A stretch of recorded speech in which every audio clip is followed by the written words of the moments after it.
right, everybody. Thank you all for joining us for this conversation. How has everybody been enjoying the day so far? Awesome. I love to hear it. Make sure that you guys continue to connect and to talk to one another.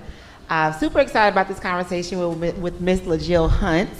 I tell you this story often, I think every time we talk, right? I tell you about No More Drama and how that was like one of my favorite books. But so I'm going to introduce you. I'm going to talk about a little bit about who LaJill Hunt is, her accomplishments as well, and then of course I'm going to let you come in and jump in and talk a little bit about yourself as well too. So for those that do not know, my name is Tamika Newhouse, founder of Black Writers Weekend as well as AANBC. And we are here with Miss LaJill Hunt. As you see, she's the author of The Family Business and The Black Hamptons. Anybody ever heard of Carl Weber? Yes, so she's like the force behind Carl Weber, or beside. Let me not say behind. Don't do that. Am I telling secrets? Did I tell some secrets? Well, not behind, side by side. She is an extremely popular and successful fiction writer. I myself was introduced to her book 17 years ago. Kind of makes me sound old. But with Drama Queen, if y'all have never read that series, make sure you go and check that out. And now LaJill has transformed into film and TV with The Family Business. And it's been several years of that now. Season 5, which is a blessing in itself, because you know sometimes it's hard for us to get season 2 and 3. Mm-hmm. But LaJill, thank you for joining us today. Thank you for inviting me, Tamika. You know what? I had no idea just how much of an influence you have grown in the film space. I had no idea, so I'm super excited for you. Thank you. You're doing a phenomenal job. Oh, girl, thank you. You are. You're doing a phenomenal job. So let's talk about it, okay? Okay. Drama Queen. Drama Queen. Was that book 1? Book 1, it came out in 2003. They are actually doing the 20th anniversary release in September. Nice. I'm like, ooh. Did y'all hear what she said? A re-release, 20 years. Yes. Congratulations. Yeah. So that was my first baby. Yeah, and then it ended up being like a 3-part series. It ended up being like 3 parts. Drama Queen, No More Drama, Shoulda, Woulda, Coulda, and then it went to Old Habits Die Hard, and like on and on and on and on and on. So how did Drama Queen come about? Tell us about how you got started. And I want to start there so that we can get to where we are now, because I want people to really see the growth. Okay. Like really how you manifested this career of yours. So How did Drama Queen, how did that come about? Pretty much I was working in the phone company in the collections department. Not snitching. Girl. Yes. It was a Monday morning. I was having the worst day ever because someone had stolen my purse the night before. Oh. So I came to work, and at that time, people had home phones. So on Mondays, it was the worst because the telephone company would cut your phone off on Friday afternoon. And most of the time, people were at work, so they wouldn't know until they got home. So Monday mornings, they was calling us, cussing us out because they didn't pay their bills and phone got cut off. But anyway, I was having a rough day. This lady was going off on me, and I decided to go back off on her, not knowing that my supervisor was listening. Uh-oh. So the customer and I were going back and forth. My supervisor came and tapped me on my shoulder, and she said, "Mute your phone." And I was like, "What?" And she was like, "Mute your phone." And I muted the phone, and she said, "Transfer the call and meet me in my office." So I muted the phone, transferred the call, and packed up my stuff because I knew I was about to get fired. I go into her office and sit down, and she says, "What's going on with you?" And I tell her someone stole my purse. And she listened to her, and all of a sudden she reaches in her file cabinet and she hands me a legal pad and pen. Now I tell her, I was like, "I'm not finna write no letter of resignation because then I can't get unemployment. So you're gonna have to just fire me." She was like, "I'm not about to fire you, fool."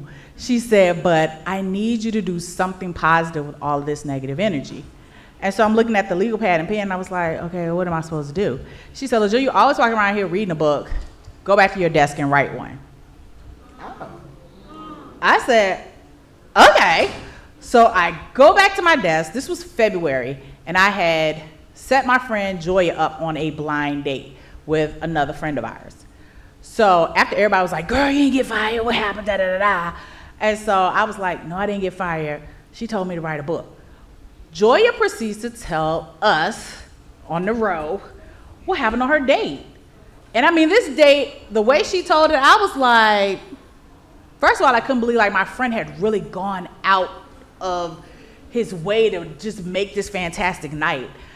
And so I was like, oh my God, this is amazing. I said, what if you would have got pregnant? She was like, I didn't even sleep with him. I was like, but what if you did and you got pregnant? And she was like, that would be horrible. I said, but it would make a great book. And something sparked within me between my purse getting stolen, not getting fired, the legal pad and pen, and Joya and that date. And I promise you, I could not write fast enough.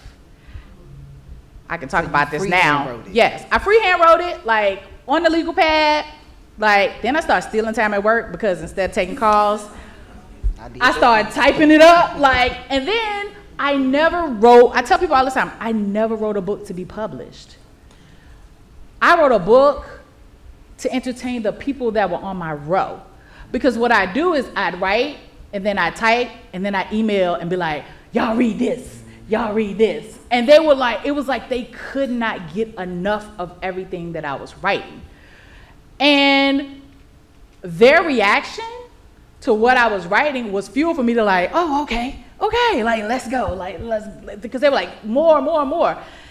And like literally 32 days later, I was done.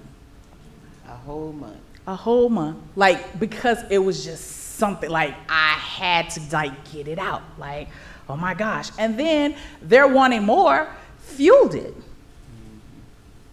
So I tell people all the time, I just told somebody this other day, sometimes we will think our way out of stuff.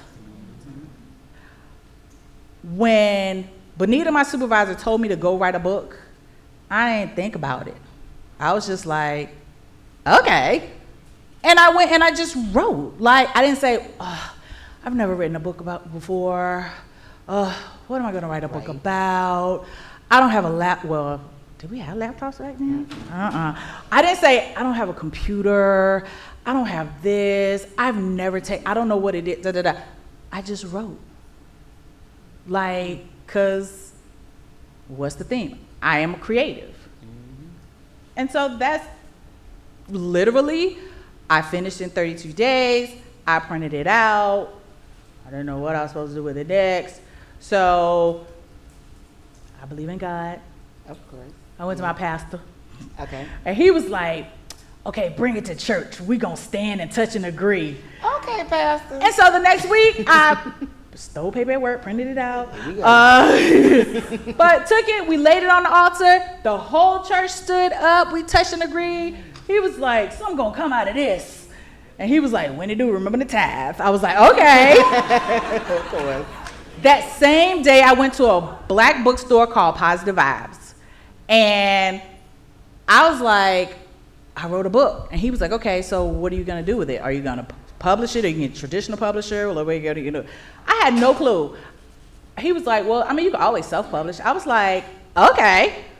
And so, okay to everything. yes. He said, well, if you self-publish, you're going to need a printer. And I was like, okay, I don't know. He was like, I got one. And he writes this number on the back of a business card and he hands it to me. And he was like, call them tomorrow and tell them. And he was like, matter of fact, tell them you need printing and distribution. I was like, okay. So I called the number the following day. It's a Monday. And this is what I hear. Yeah, let me get a fish sandwich, extra tartar, ketchup, onion rings, and a strawberry shake. And I'm like, hello? He said, hello? Hold on, I'm placing my lunch order. And I listened to this guy place his lunch order. He comes back to the phone and he's like, hello? talk fast because I got to eat my food. I got to get my food. I was like, okay, how you doing? My name is LaJill Hunt. I wrote a book. It's called Homies, Lovers, and Friends, the autobiography of a drama queen. And I need to talk to somebody about printing and distribution. He said, oh, why you call me? I was like, because they told me this is who I need to talk to about printing and distribution. He was like, what's the name of the book? I said, Homies, Lovers, and Friends, the autobiography of a drama queen. And he said, well, first of all, that's too many words to be a title of a book. And I was like, no, it's not. And so we go back and forth. He gets his food, he pulls over, he eats, we talk for an hour, we argue, and then he says, tell me about what the book is about.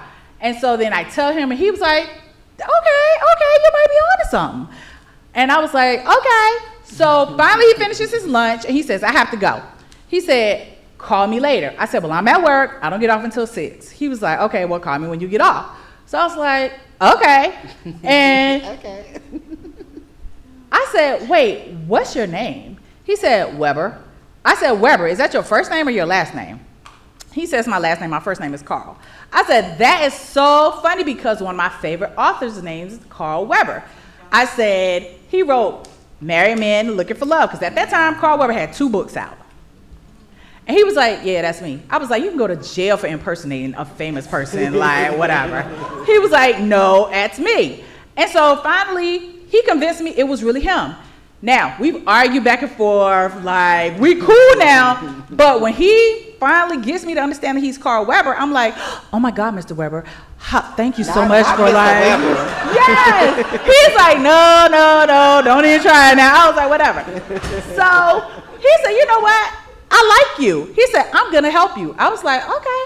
So literally, he had me send him my manuscript, because at that time, you had to print it out, you had to put it in the box, and you had to mail it off. There was no such thing as emailing, like all of that. I literally had to mail him my manuscript.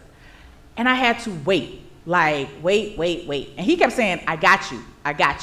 And I was like, well, what am I supposed to do now? He was like, continue. He said, if you're a writer, write something else.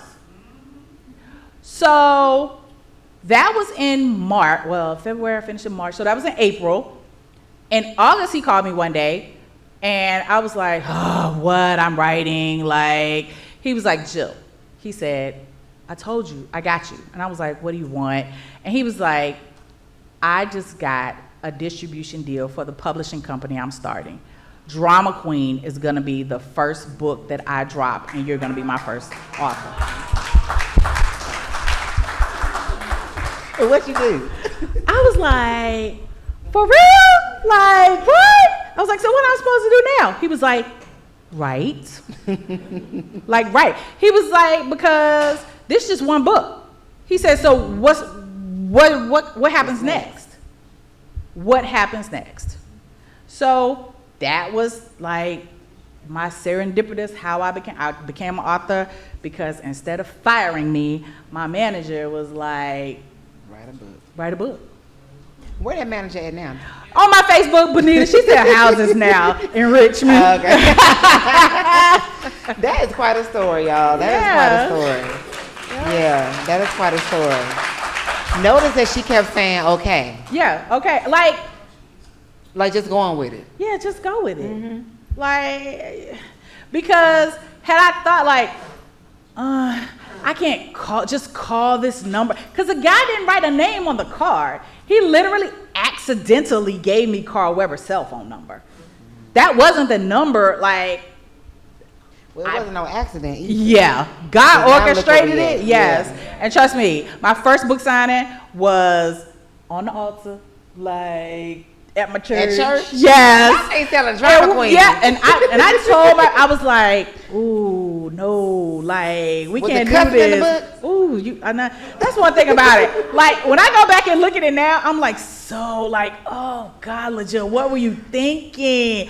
Why did you use nigga so much? Like, why did you think that was cool?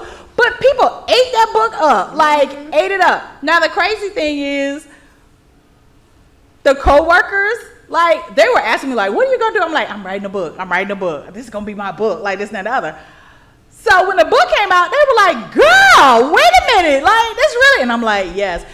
Now they're panicking because they know, like, What? They business in there? yes, like, I got calls in the middle of the night, like, yeah. Yeah, you went through that. But yes, but I use it all, and I change your name if I like you. If I don't like you, it's a wrap, honey.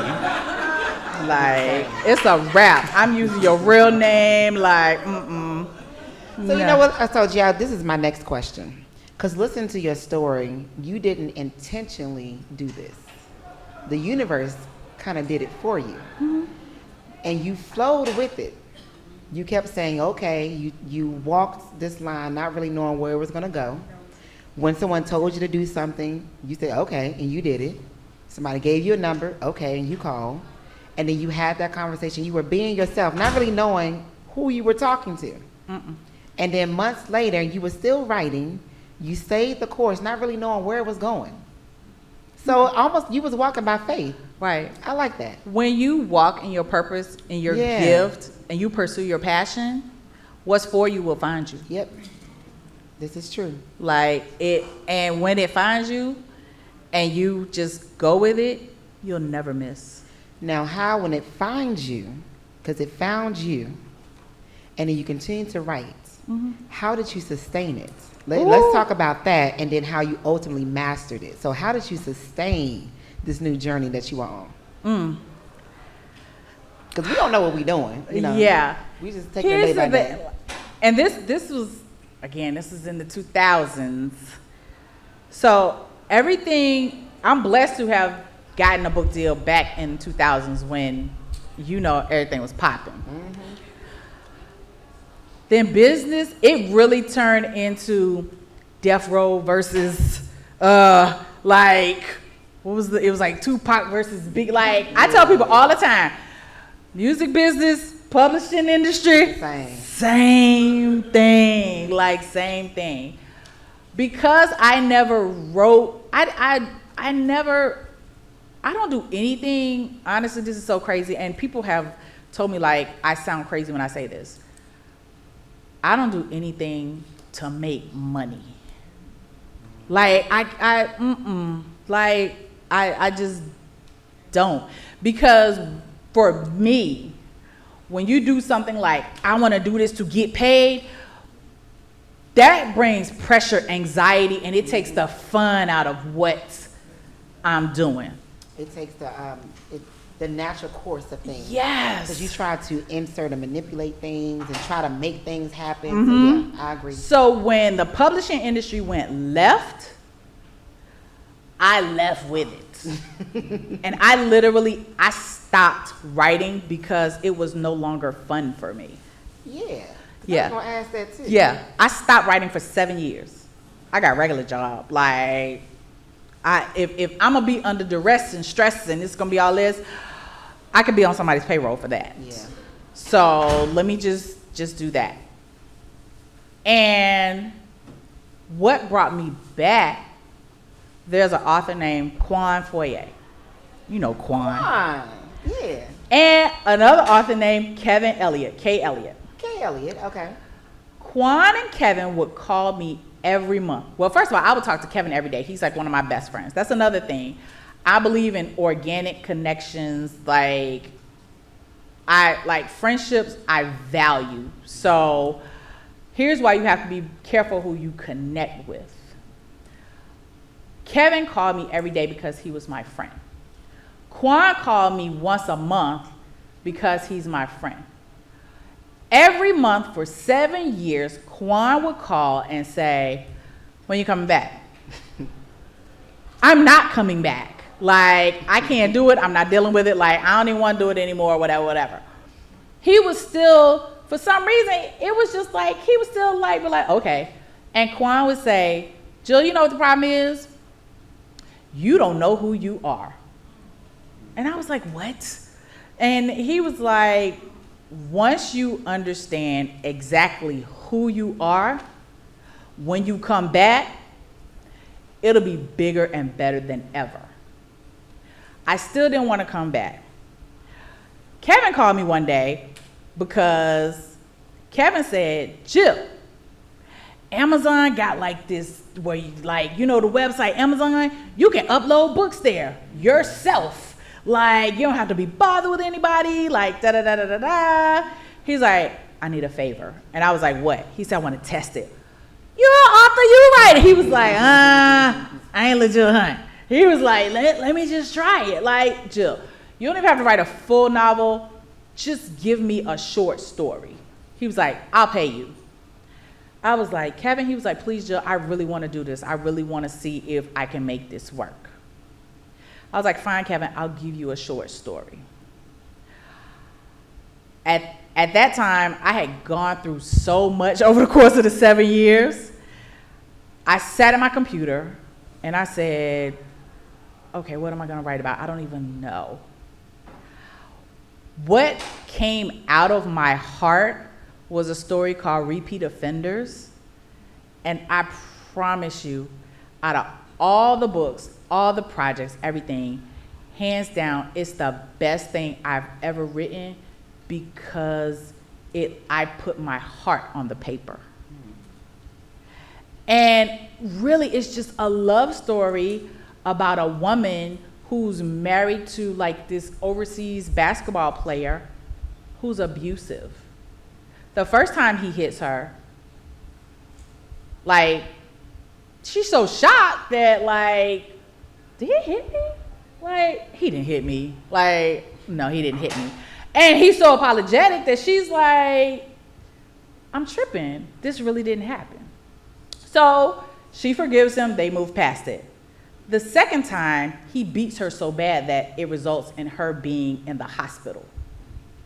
And a nurse tells her, the next time this happens, you may not live enough to be brought to the hospital.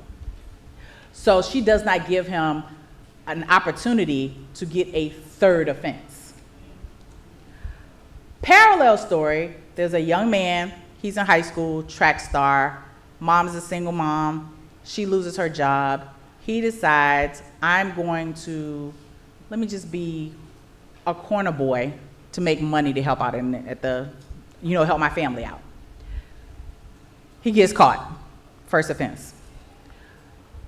A few years later, because now he has a felony, he loses his scholarship to go to college and he just gets a regular job. He comes home one day to find his 16-year-old sister being sexually assaulted. He pulls the guy off of her, like they end up struggling over the gun goes off, pow. Wow.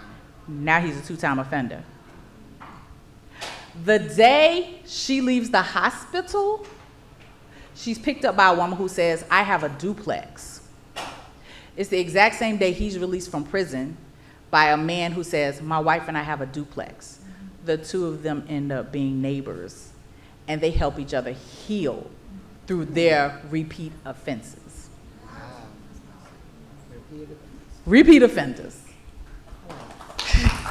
So wait, okay, because a lot of my writing used to be inspired by my own experiences. I've had my jaw broken. I've had my ribs fractured. I've had to have surgery on my wrist. Wow. But I use it all. Wow.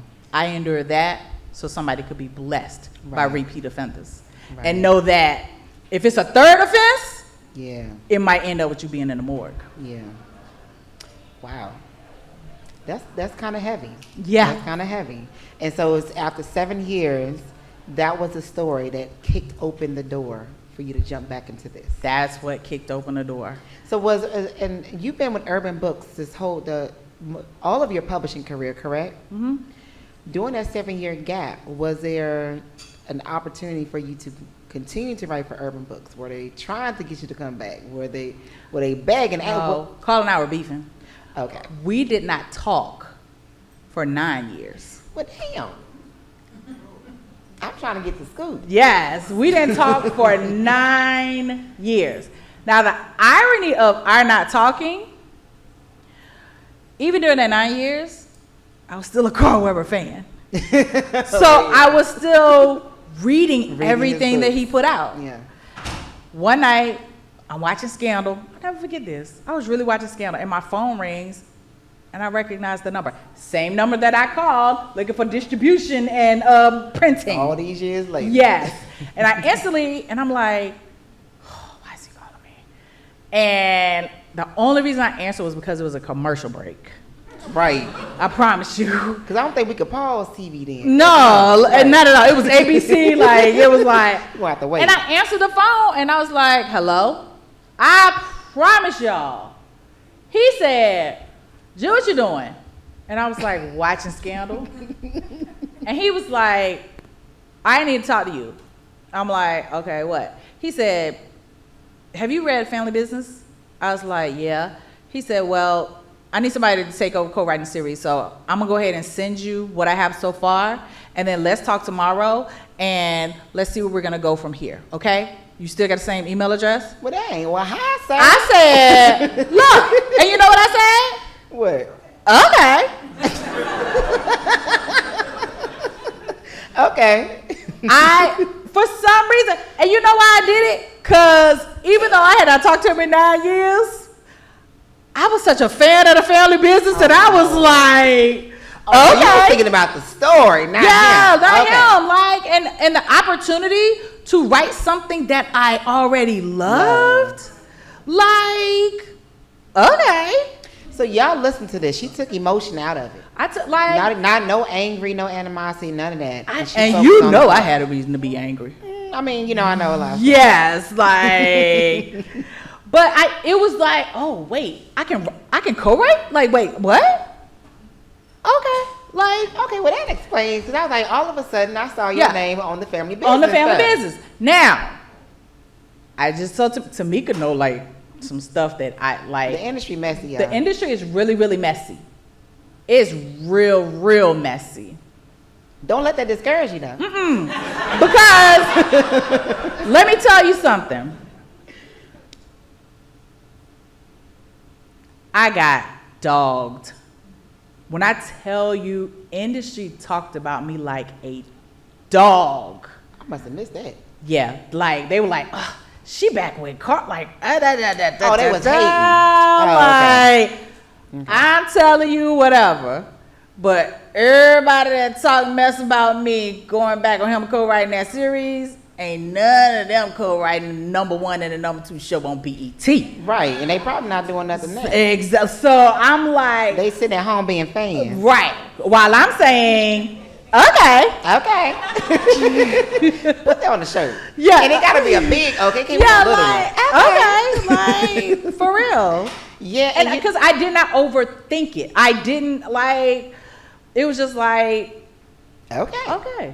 Like, yeah, let's and give it a so try. we picked up, like, we never left off. Like, we was co-writing. We did grand opening 1, grand opening 2, Family Business 3, 4, 5, 6. Like, it just like. It just went on and on and on. Yep. A lot, yeah. So let's talk about the series on TV. Because now we hear you transitioning now back into publishing. Mm-hmm. All of a sudden, Carl, he done came back.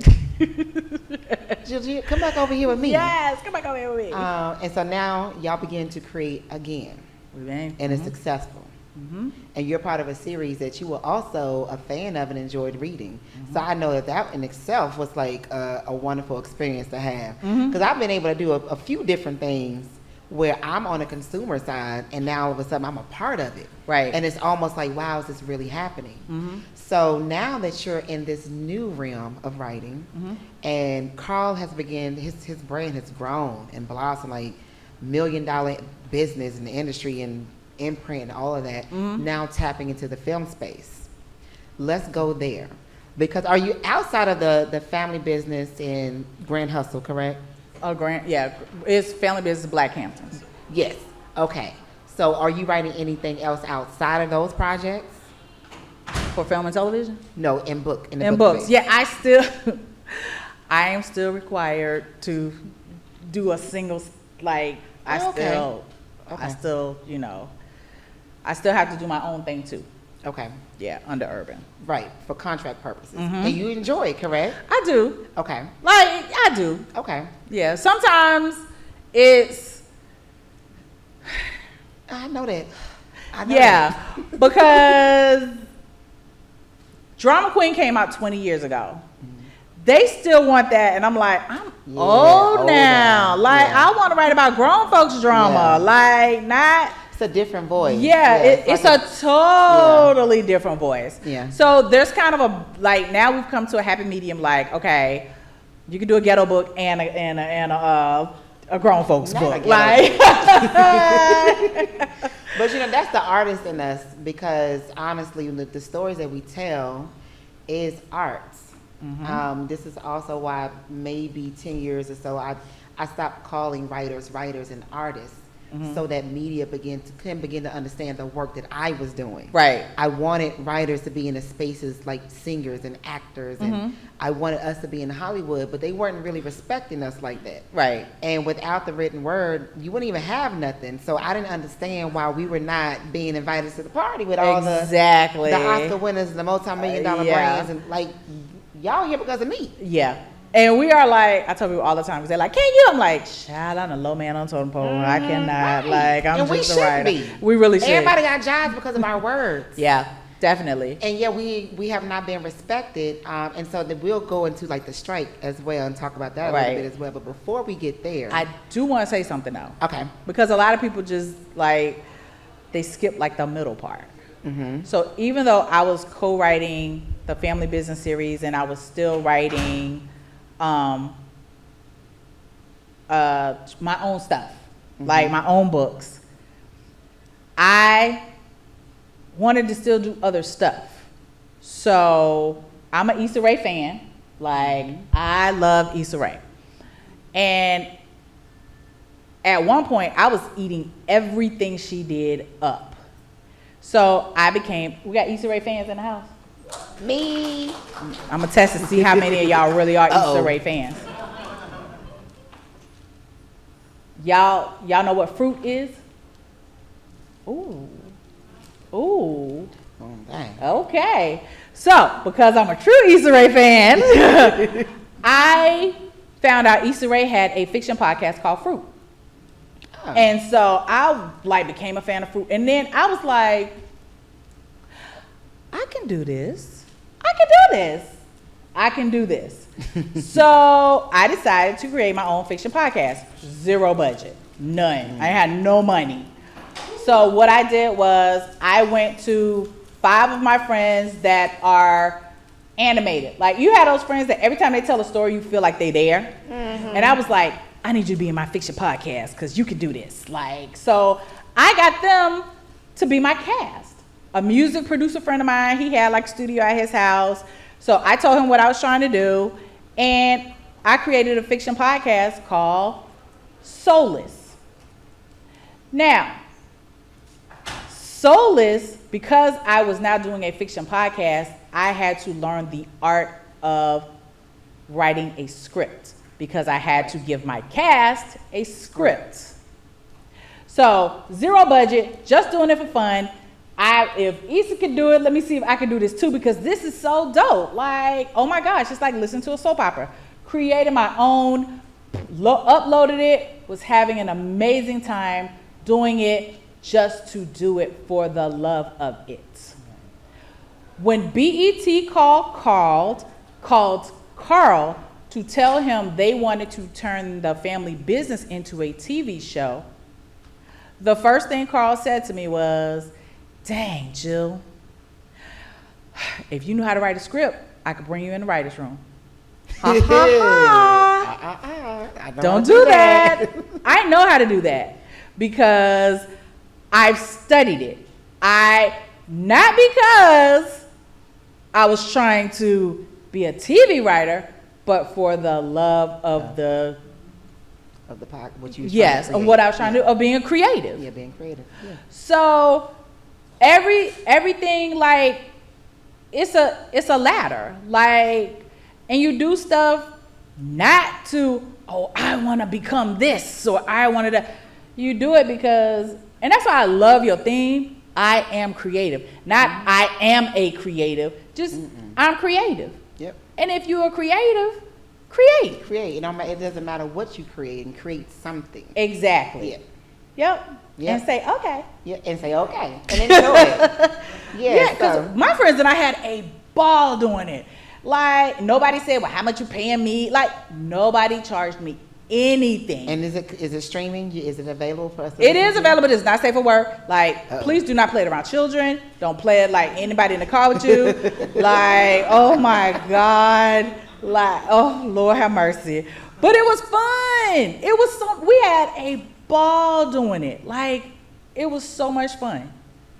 And that's just because, you're a creator. right, I didn't do it to make no money. Like, okay, let's just do it. But it prepared you. It prepared me for the chapter. next, yeah. Because most people think like, oh, she write the book, so now she write for the TV. No, Yeah. no, that's not how that happened. Yeah, you never know the real story behind these things, which is why we like to have these conversations. And your journey is, and I keep hearing things being aligned or just kind of given to your purpose and your journey. It's not like you were just going out and seeking it. You were putting yourself in those positions even after one door opened. Mm-hmm. And then you made yourself available and you said, okay, and you went with it. Mm-hmm. Not really knowing which direction it was going to go. No. That's walking by faith, y'all. So I definitely highly recommend you guys walk by faith, not by sight.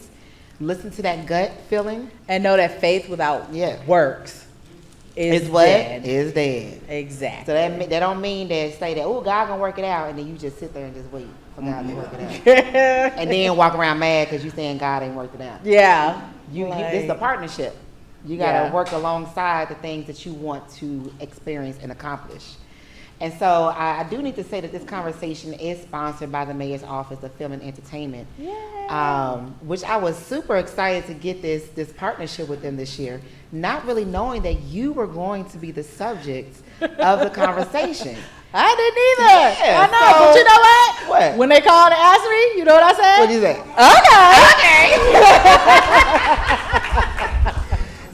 Okay. So now that you're creating film projects, and I don't want to lose. How much time do we have, y'all?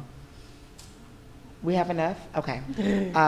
So I don't want to lose too much time. I do want to give you guys the opportunity to ask questions. But now that you are in the film space, there is current striking thing is going on, of course. I do want you to give us some feedback on that and how you feel about the strike and even how that affects your own work. But how has that journey been now that you guys are 5 seasons in? 5 seasons. That's a lot of work. And for people that are not familiar with the film industry and how it all works and operates, it's a lot of moving parts to get the content together and then get a number of different producers to put all the pieces together. Yes. And then you got to go into production. That's a whole process in itself. Then once you film and production is over, there's post-production, editing and things like that. Then when the project is done, it's marketing. It's like a lot of different things It's a lot. for a project to actually come to life. I have learned so much. Like, a lot of people assume once the season is over, they're like, when the next one? We ain't gonna drop the next one. Like, first of all, network isn't gonna greenlight anything until the numbers come in. After the numbers come in, then they gotta have a meeting, and then they gotta have another meeting, and then they have another meeting, and then they gotta have another meeting. Like, because quiet as it's kept, like, BET is owned by Viacom, so it's not like the people at BET can say like, yes. Like, it's this, and then this, and then this, and then this. And then once a show or a season is greenlit, then you have to make sure all the talent schedules have to align. And then just like, you got to make sure this director is available, then this first AD is available, and then this camera person is available. Like, it is a lot of moving parts. Like, and I'm like, we don't do nothing until the check cut. Like, I'm telling you that right now. Like, if the check haven't been cut, like, we're not doing nothing at all. We know the check coming, but Yeah, I don't count money that's not in my hand. yeah, they not gonna move. It ain't gonna be like no till the check come in. So we are blessed that we do have the fan base that we have, because most TV shows don't go beyond 5 seasons. Like, so we're just blessed, and the books and the readers help. Like, because, and let me just be clear about something. The TV show does not follow exactly that the book does. There's a reason for that. We don't want the readers to assume what's going to happen in the show, and we don't want the viewers to assume what's going to happen in the books. So that's why it's based on, inspired by. Like, it's not going to be exactly, because then you'll know exactly what's going to happen. So we want to entertain both entities at the same time. As far as the strike, it's an interesting time to be in. It really is. I'm blessed that I got some projects under my belt before the strike. Like, you know, so I'm blessed in that aspect. I support the WGA because this AI thing is serious. Super serious. It's super, super serious. I need job security, and I don't want a network to come to me and say, well, we already did this script in AI, we just need you to clean it up. Right.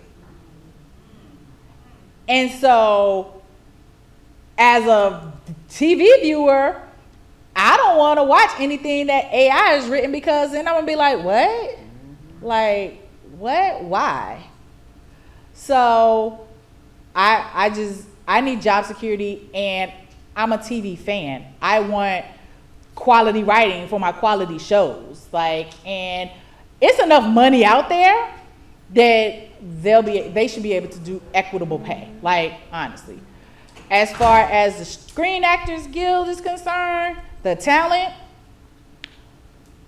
this AI thing is scary, y'all. Because what they can do is they can take someone's likeness and use it indefinitely.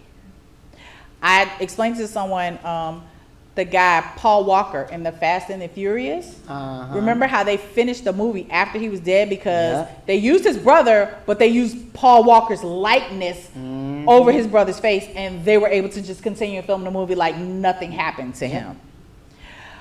Now, what the studios will be able to do is, let's say you're an extra, like, because a lot of people around here, they make money being extras. If you come one time, they scan you, they take your information, they're able to use your likeness to infinity and beyond. Yep. With no pay. You get paid one time. Yeah, you get paid one time.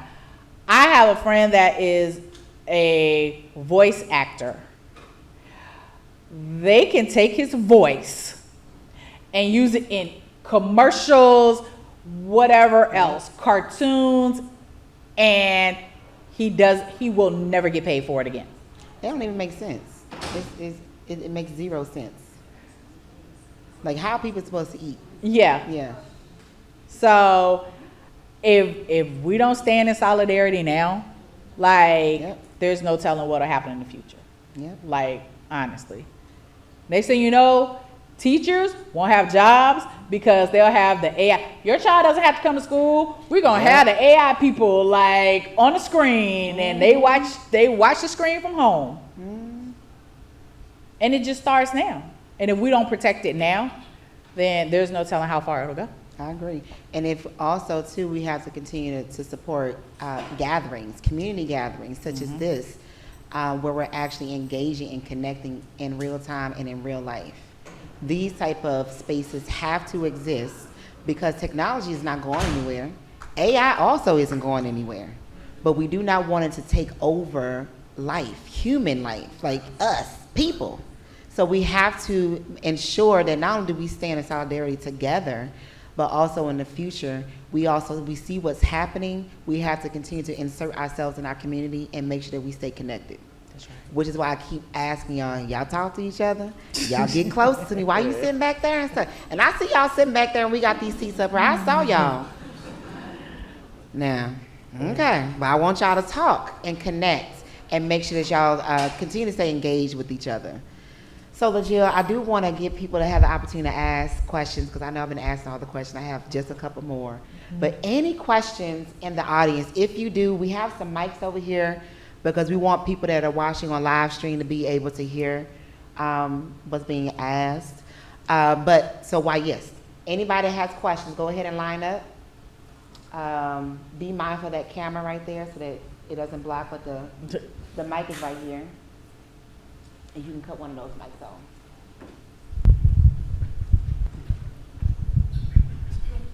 I just had a question. So, sorry, you spoke about the AI. So I just had a question as far as like the legal parameters around that.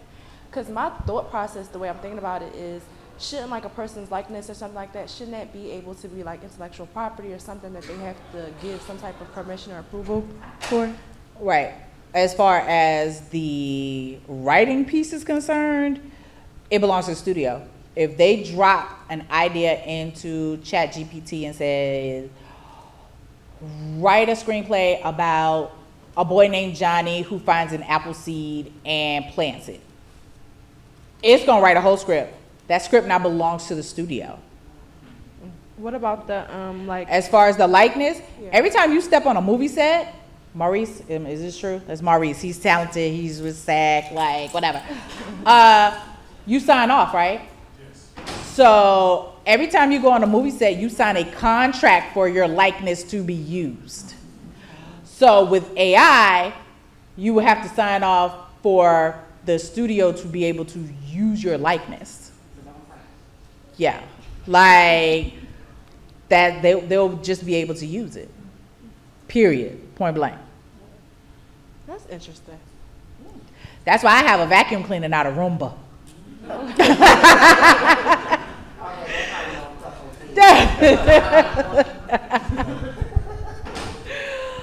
Hi, well, thank you. This was very informative, but my name is Val Wilson. I'm a self-published author here.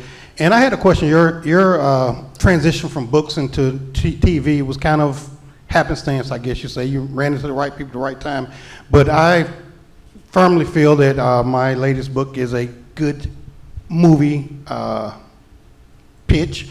And I was curious as how do you think the best way of trying to get that into the hands or the sight of people that could make those decisions? Whatever your movie is about, there is a movie very similar to it somewhere. You could go on to IMDb, look up that movie that is very similar to yours, find out who produced it, who directed it, reach out to those producers and those directors and say, hey, this is my movie pitch, like here's my treatment or whatever, and go from there. I'm gonna tell you right now, going to a network, but going to a producer who has a relationship with a network is your best bet. Because networks are looking for specifics. They are looking for specifics because everything with a network is advertising dollar driven. Everything is about like money because they gotta run a network. But if you find a producer that is interested in your vein or your story, that producer is going to find a home for your movie. Yeah. Thank you. Mm-hmm. Oh my God, I'm sorry. I'm embarrassed. Don't judge me, girl. Okay. So I want to be in TV writing, and in school they talked about kind of how it's difficult to get into the writer's room. I know your way was very unconventional, but how could somebody like me try to get into the writer's room? Oh, child, Kiana will tell you, I'm still trying, girl. It is difficult to get into a writer's room. Let me explain why. Okay. Because I was just like, why is this so hard? Like, because these networks are putting millions of dollars into these producers' hands. So they have to be very strategic and very careful whose hand they let touch that project. They are protecting their invested interest right now. Like, whatever, like for real. And because at first I couldn't understand, I was like, what is the big deal? Like, why is it so hard? And then I found out how much each episode like costs. You'd be surprised at how much money some of these shows get. And the networks and the producers can't run the risk of saying, she's not a proven talent, he's never written anything, we don't know anything about her, but here, we're gonna trust you to write what the audience is going to receive. What I would advise you to do is just write like scripts, create like web series.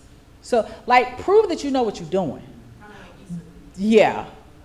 And network, like you live here. Unfortunately, I live in Delaware. Oh, dang. Yes, girl, I was in Virginia. I couldn't take it no more. I was like, I gotta go. Like, You know, I just graduated college. I don't got the pockets to go right now. Yes, right now. But let me tell you something. I promise you, if you follow see the girl right there in the white hat with the cell phone right there? She was like, it was her and another friend of mine. They were like, you should come to Atlanta. Like, I was in Virginia for 28 years. 28. And they were like, I met her on Clubhouse. And she said, you should come to Atlanta. The world opened up in 2021. I came one weekend. She was like, you should stay. You know what I said? Okay. Since that time, I've taken screenwriting classes. Now, mind you, I write for a TV show. Like, we seasons in. I've taken classes. I've done intensive workshops. I've networked. I've done stuff online. I've connected with, like, just connected with people. Cal, I met him last year. Cal produces plays. Everything is organic. If you just be receptive, like, and don't overthink things. Like, you can't overthink it. If you want to be in a TV writer's room, you just got to be like, you know how I started writing full time? I got laid off from Avis. I got 2 degrees. 2. I got laid off. I looked for a job. I promise you, I could not find a job in 2018 to save my life. Like, no, it was 2016 actually. But I could not find a job. And finally, God was like, girl, I told you to write. And I was like, but God, if I write, how I'm supposed to like how I'm supposed to pay my bills? Like, my daughter was graduating from high school. She was going to college. I had one that was she was in 10th grade. She talking about going to college. I'm like, what I'm supposed to do? Like, whatever. And you know what God said? Right. Right. And I was like, you know what I decided? You know what? That ain't even my business to try to figure out how stuff gonna get paid. Like, I don't even know, like, whatever. You know what, God? You take care of it. I'm just gonna write, like, for real. Now, the thing about it is, it wasn't even book writing that took me, like, over. My friend needed a grant writer. I wrote 1 grant with the city of Petersburg, Virginia, and you get a percentage of the grant awarded. Child, them people gave him like $1.8 million. I had never written a grant before. But one thing I knew God had called me to do was write. When he got awarded that grant, he called me like, I'm sorry, I ain't trying to offend nobody, I'm just quoting, nigga! Like, girl! Like, and I was like, wait a minute, what? Like, what? He was like, yo, we got enough money. Then, the second grant I wrote, like, just on an old humbug, I ran to a lady, like, at the mall. She worked for Pharrell's Foundation. She was like, oh my God, you know we got a STEM grant. Okay, like, second grant awarded. Then the show got picked up. But I never, like, the entire time I kept looking for a job instead of seeking what it is that I'm purposed and called to do. Yeah. Like, if you walk in your purpose, like, all your needs go, like, all your needs will be met. I ain't saying you're gonna be a baller, but your needs gonna be met. And at one point, before me and Carl Weber fell out, I lived in a bomb house. I drove a Range Rover and had a Honda. And then shit went left. My child got sick. It was in the hospital for 327 days. I lost everything. Right now, I can have all of that back. But I don't want it. Because I do what I love and I get paid for it. I don't need to floss. I don't need to shine. All I need to do is wake up happy every single day. And none of that stuff meant anything while my child was in that hospital. He will meet your needs, girl, as long as you do what you are purposed and called to do. Get your ass to Atlanta. And can I also add that we are all very talented. We are all very uniquely created, and I say this often. But do you wonder why sometimes the most untalented person is super rich or super famous? Yes. And most of the time because of who they know. It's a relationship. Like it's a connection that they've made and someone has put them on. So it's really not what you know, it is who you know. So you definitely should be talented. You definitely should always be polishing your talent, always be creating, but you should always be moving and making connections. Movement is life. So I'm going to highly encourage y'all to do that. Make those connections. Again, talk to each other. And it's not what someone can do for you.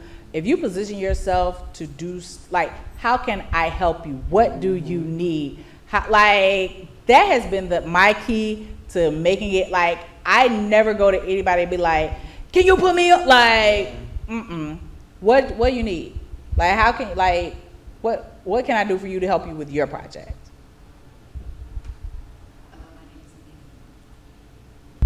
Hello, my name is Amanda. It's actually a request. Do you have any mantras or your top 3 things that you tell yourself every day to keep yourself going? Oh, God. My mantra. All is well, all will be well. All is well, all will be well. All is well, all will be well. God's will, not my will, not your will, not anyone else's will, God's will. That's it.